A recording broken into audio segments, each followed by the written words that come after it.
Haryana civil service के सभी aspirant को दिशा क्लासेज की तरफ से हमारा नमस्कार।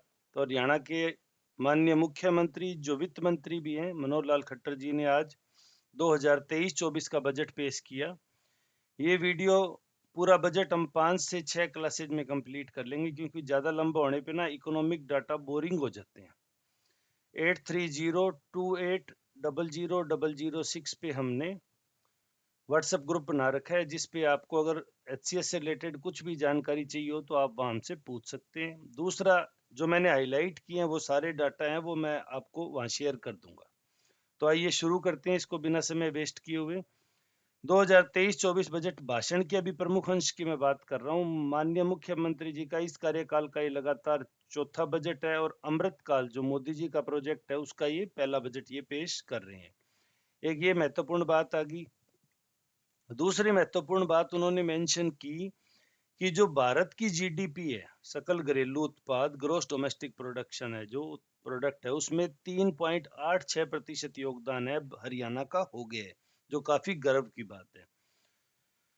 और हमारी अगर बात करें 2022-23 में जीएसडीपी यानी ग्रोस स्टेट डोमेस्टिक प्रोडक्शन, राज्य के स्पेसिफाइड बात करें तो विकास दर 7.1% रहने का अनुमान है, जो अपने आप में काफी बेहतरीन आंकड़ा है। इसी के साथ एसडीजी, मैंने आपको गोल बताए थे, एसडीजी के 17 गोल हैं। 17 में मैंने पिछली बार सवाल भी पूछा था कि कौन सा गोल है जो हरियाणा सरकार अपने साथ लेकर नहीं चल रही। एसडीजी में 17 गोल है, लेकिन हरियाणा जो डाटा पेश करता है वो 16/17 करता है। तो जो 14 नंबर पे एक गोल है, अंडर वाटर लाइफ, मतलब पानी के नीचे समुद्र और मैराइन इकोलॉजी से रिलेटेड डाटा उसमें मेंशन किए जाते हैं। चूंकि हरियाणा किसी भी रूप में समुद्र को टच नहीं करता, इसलिए ये हम मेंशन नहीं करते।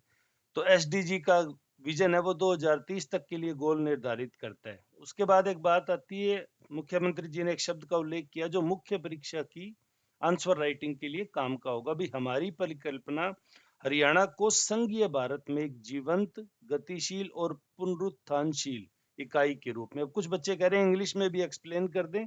आपको अगर पर्टिकुलर किसी वर्ड में दिक्कत आएगी तो मैं आपको वो अलग से समझा दूंगा। एक बार पहले शुरुआत हम हिंदी से कर लें, क्योंकि हमारे व्हाट्सएप ग्रुप में भी ज्यादातर बच्चे हैं वो हिंदी मीडियम से ही जुड़े हुए हैं। साथ ही जिन लक्ष्यों को लेकर चले अंत्योदय के सिद्धांत को प्राथमिकता, सरकार न्यूनतम शासन अधीनता अधिकतम, इसको इंग्लिश में कहेंगे मिनिमम गवर्नमेंट मैक्सिमम गवर्नेंस। तो उस चीज को इसमें साथ करेंगे। सबका साथ सबका विकास का आदर्श वाक्य हरियाणा रख ही रहे हैं।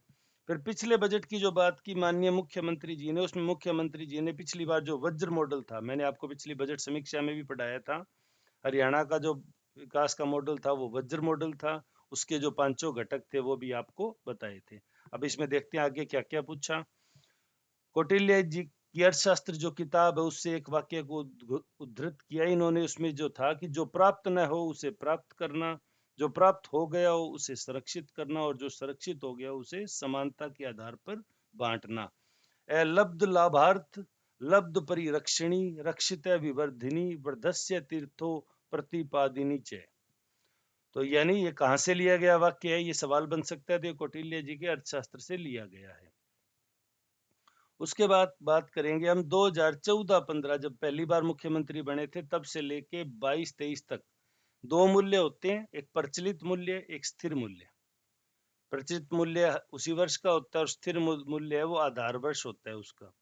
तो इस पे जो ग्रोथ रेट है वो 5.62% रही, जबकि देश की मात्र 4.58, यानी GSDP gross state domestic production की जो ग्रोथ रेट है हमारी 14-15 से लेके 22-23 तक 5.62% रही, और देश की इस दौरान 4.58% रही।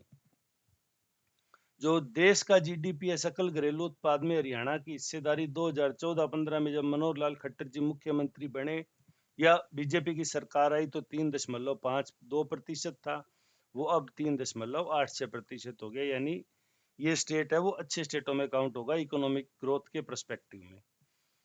राष्ट्रीय प्रति व्यक्ति आय यानी देश की प्रति व्यक्ति आय 2014-15 में 86,647 रुपए थी, जो अब 1,70,620 होगी, यानी लगभग डबल। वहीं हरियाणा की बात करें, जब मुख्यमंत्री पहली बार बने तो 1,47,382 रुपए थी। वहीं ये अब 2,96,000 यानी 1.5 लाख से लगभग 3 लाख के करीब, यहाँ भी हमने दुगना अचीवमेंट किया। इसके साथ मैं आपको एक डाटा और शेयर करूंगा स्टैटिक्स हैंडबुक्स का, जिसमें हरियाणा के बेसिक फीचर हैं, तो आप इनको एक बार अच्छे से पढ़ लें। होता क्या है कि हम जो किताब पढ़ते हैं ना, उसमें कई बार प्रिंटिंग एरर आ जाता है, या दिल्ली वगैरह में रह के जो तैयारी कर रहे हैं उनको डाटा क्रॉस चेक करने की टाइम नहीं होता, या सोर्सेज अवेलेबल नहीं होते, तो वो कुछ गाइड पे बेस्ड हो जाते हैं, उससे उनके डाटा गलत हो जाते हैं। इकोनॉमिक सर्वे के जो हरियाणा सरकार के डाटा हैं, वो आप ध्यान रखें, हमेशा ऑथराइज्ड हैं, उनको कोई चैलेंज नहीं कर सकता। यहाँ ये बात मैंने मेंशन की कि अब हमारी ग्रोथ रेट क्या होगी, ये प्रति व्यक्ति आय वर्तमान मूल्यों पर यानी प्रचलित मूल्यों पर 2,96,685। तो जब हरियाणा का गठन हुआ था तब कितनी थी प्रति व्यक्ति आय? तो 343 रुपए। तो ये 343 रुपए से हमने कितनी ग्रोथ कर ली है, ये स्थिर कीमतों पर बता रखी है इन्होंने। तो इस चीज को हम यहाँ देखते हुए चलेंगे, तो ये मैं डाटा शीट आपके साथ शेयर कर दूंगा। तो इसी का अगले पार्ट में हम देखते हैं। राज्य के जीएसडीपी में 3 सेक्टर होते हैं, प्राइमरी सेक्टर, सेकेंडरी सेक्टर और टर्सरी सेक्टर, यानी प्राथमिक, कृषि और उससे संबद्ध क्रियाएं, उद्योग आ जाते हैं, और सेवा क्षेत्र। तो 100 रुपए अगर हरियाणा कमाता है तो 19.6% प्राथमिक क्षेत्र से, 29.7% रोजगार से, और 50.7% सेवा क्षेत्र से हरियाणा कमा रहा है। फिर एक सवाल है जो फैक्चुअल रूप में बनता है कि बजट का आकार क्या है, तो ये 1,83,950 करोड़ रुपए का बजट रहा है। तो ये एक आंकड़ा है जिसे आपको याद रखना ही रखना है। पिछले साल के बजट के मुकाबले कितनी ग्रोथ हुई, तो 11.6% वृद्धि है वो लास्ट ईयर के बजट के मुकाबले दर्ज की गई। तो हरियाणा उन 3 राज्यों में है जिनका पूंजीगत परिव्यय, यानी 2 तरह के परिव्यय होते हैं, एक तो पूंजीगत परिसंपत्ति के सृजन के लिए और एक राजस्व परिव्यय। तो राज्य हरियाणा का जो पूंजीगत संपत्ति परिसंपत्ति का सृजन है वो 31.5 है, और राजस्व वाला 68.5% है। ये इकोनॉमिक डाटा है, इसे आप याद कर लें। हरियाणा उन 3 राज्यों में जिनका पूंजीगत परिव्यय बजटीय लक्षणों की तुलना में अधिक था, यानी एक अच्छी बात थी। फिर जो जीएसटी में रिटर्न आ रहा था, जीएसटी का मुआवजा आ रहा था, वो 1 जुलाई 2022 से बंद कर दिया। इसलिए ये एक इम्पोर्टेंट सवाल बन जाता है, क्योंकि जीएसटी मुआवजा देने की 5 साल की अवधि जून 2022 में पूरी हुई, और जैसे ही पूरी हुई हरियाणा ने 1 जुलाई को इसे बंद कर दिया। फिर बजट में कोई नया कर प्रस्ताव नहीं लाया गया। ये काफी राजनेताओं की डिबेट में आप भी, स्पेशली बीजेपी वालों में आप देखेंगे।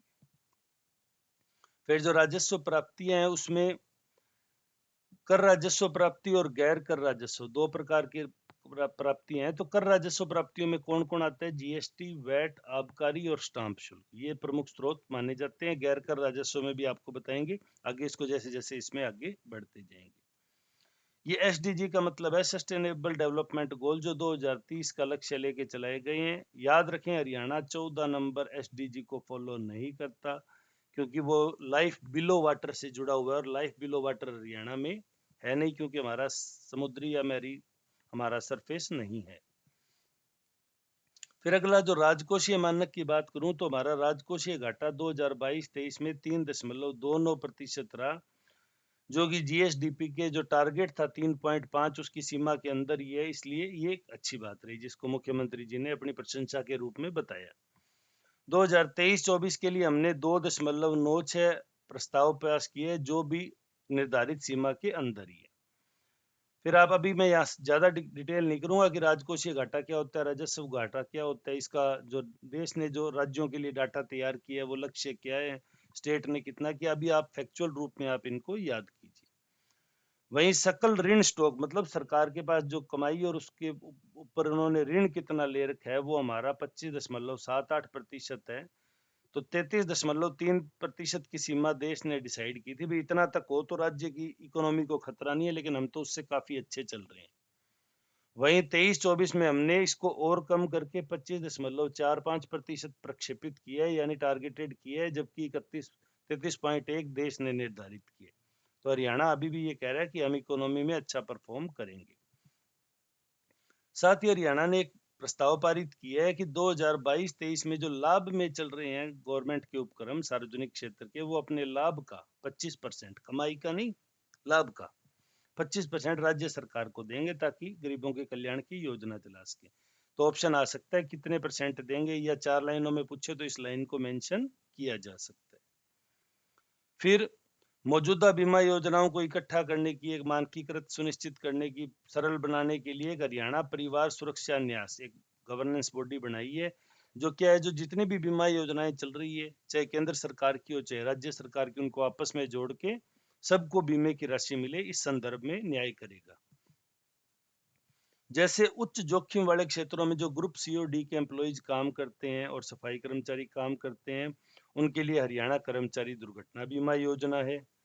फिर दूसरी बात करें, छोटे कारोबारियों की अगर कोई दुर्घटना में मृत्यु हो जाती है या स्थायी दिव्यांगता आती है, तो मुख्यमंत्री व्यापारी सामूहिक निजी दुर्घटना बीमा योजनाओं के नाम आपको याद रखने हैं। ये मुख्य परीक्षा में सोशल सिक्योरिटी के सेक्टर में पूछे जा सकते हैं। अंत्योदय परिवारों को कौन सी सुरक्षा दी गई है? मुख्यमंत्री परिवार समृद्धि योजना। अब 1 अप्रैल 2023 यानी 1 अप्रैल अगले, इसमें 1 मार्च के बाद नेक्स्ट मंथ से कौन सी योजना शुरू हो जाएगी? स्ट्रीट वेंडर, छोटे कारोबारी और जिनका वार्षिक कारोबार 1.5 करोड़ रुपए तक का है, उनको प्राकृतिक आपदा या आग, सिर्फ 2 सेक्टर दिए, बाढ़ भूकंप आ जाए या आग, उनकी परिसंपत्तियों को नुकसान होता है, तो मुख्यमंत्री व्यापारी क्षतिपूर्ति बीमा योजना, इस नई योजना का नाम है मुख्यमंत्री व्यापारी क्षतिपूर्ति बीमा योजना। ये 1 अप्रैल 2023 से हरियाणा सरकार प्रारंभ कर रही है। इसके अलावा परिवार पहचान पत्र में जिनकी आय 1,80,000 रुपए से कम है, उनमें किसी सदस्य की मृत्यु या दिव्यांगता होने पर दीनदयाल उपाध्याय अंत्योदय परिवार सुरक्षा योजना, यानी बीपीएल का जो 180 की लिमिट है, उससे नीचे के जो फैमिलीज हैं, वहां अगर कोई डेथ होती है या दिव्यांगता आती है, तो दीनदयाल उपाध्याय अंत्योदय परिवार सुरक्षा योजना है। अब एक मैं महत्वपूर्ण डाटा आपसे शेयर कर रहा हूँ, थोड़ा सा आप इसे ध्यान से सुनेंगे। अब सहायता के लिए ना सरकार ने एज वाइज ग्रुप डिसाइड किया। अगर 6 वर्ष तक के बच्चे की कोई मृत्यु है तो 1 लाख रुपए, 6 वर्ष से अधिक और 18 वर्ष तक होती है तो 2 लाख रुपए, 18 वर्ष से 25 वर्ष तक 3 लाख रुपए, 25 से 40 वर्ष तक 5 लाख और 40 से 60 पुनः 2 लाख। बट नीरी अब कम हो रही है, क्योंकि ये लास्ट एज ग्रुप है जो कमाई करता है, उसके बाद डिपेंडेंसी की तरफ बढ़ता है।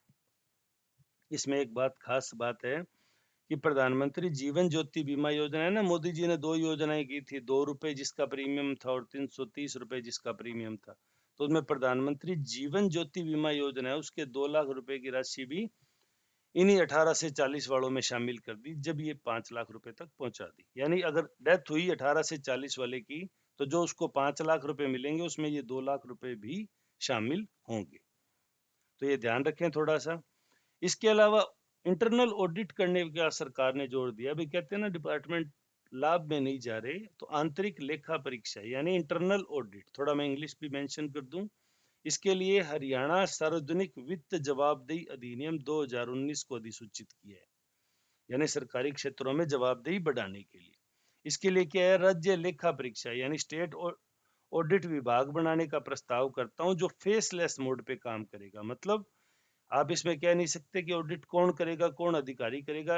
इन्होंने उदाहरण दिया कि अंबाला का अगर एक लेखा परीक्षा अधिकारी है, वो पलवल में भी किए गए इंजीनियरिंग कार्यों का ऑडिट कर सकता है, लेखा परीक्षा कर सकता है। तो इस तरह के जो मोड है, उसे हम कहते हैं फेसलेस मोड। ठीक है।